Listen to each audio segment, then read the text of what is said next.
Good morning, everybody, and welcome to another upload here on the Rosie Murphy channel. And today I want to talk about tips or thoughts on restoring an RV. I've gotten a lot of people, as you know, I've been engaged in just wrapping up helping a friend do a restoration on a Class B camper van in 1989 Coachman camper van, the Lisa Marie, belonging to Elvis Travels, and it's been a long process.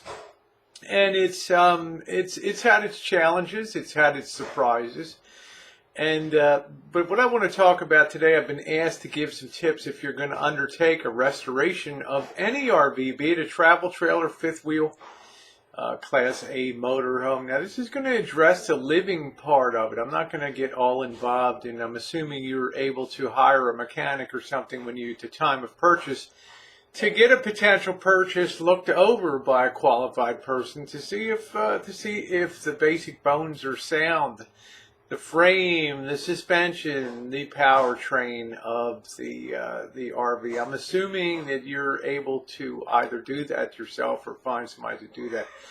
But here's a couple tips to bear in mind if you're going to engage in restoring an RV.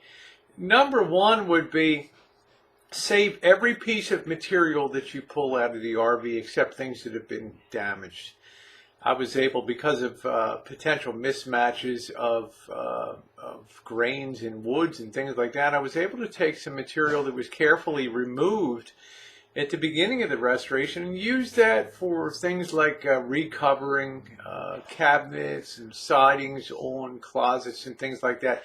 And it made it very nice. It allowed for uniformity of the restoration. So save all the materials, particularly the materials that are surfacing materials, and especially things that may be wood grain, veneers, and things like that. They're good to have for continuity.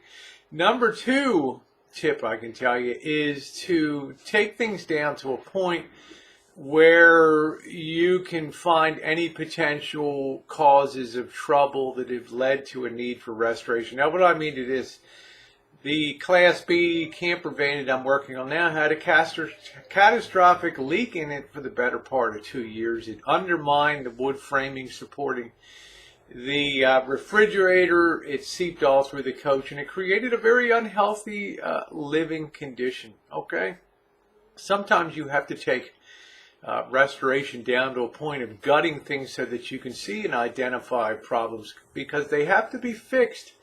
And leaks are one of the major things on RVs, and they must be fixed or your restoration work will all be wasted. Okay, so take things down to a point where you can identify where trouble sources are.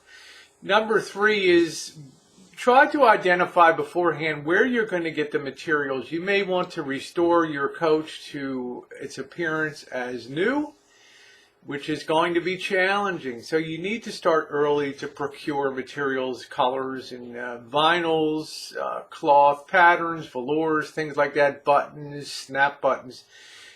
Wood grain paneling. Where are you going to get paneling? How are you going to get the proper veneer to do the job? You may want to at least identify where you're going to get some of those materials and request samples of them, or see if you can find samples in local building supply stores, things like that. You want to try to source your material beforehand.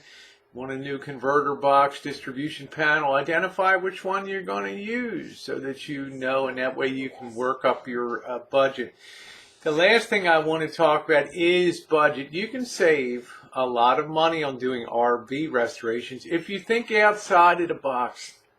Some RV materials can be extremely expensive, but you can, and especially things that are built for RVs, i.e. 1.25" plumbing systems and things like that. When house standards are 1.5" on vents and drains and things like that. So but you don't have to go securing 1.5". You can use couplings and other things to join 1.5" to 1.25". You can save a lot of money, okay, on doing plumbing, things like that. Go to clearance areas of stores where some lumber may be a little messed up or may have been a little damaged, and you can cut off the damaged part of the sheet, and you can get some of that for 50% off. So a sheet of 4x8 1/4" ply veneer could end up costing you 20 bucks instead of $50 for a sheet out. You can save a lot of money.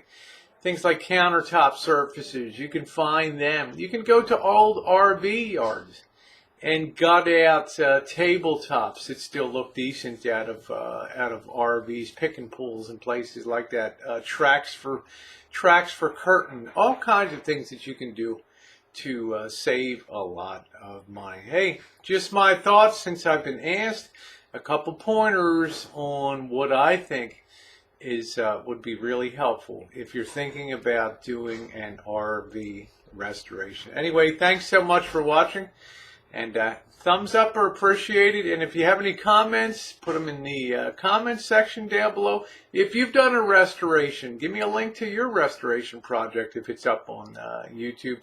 I would love to see it, and I'm sure the other people would too.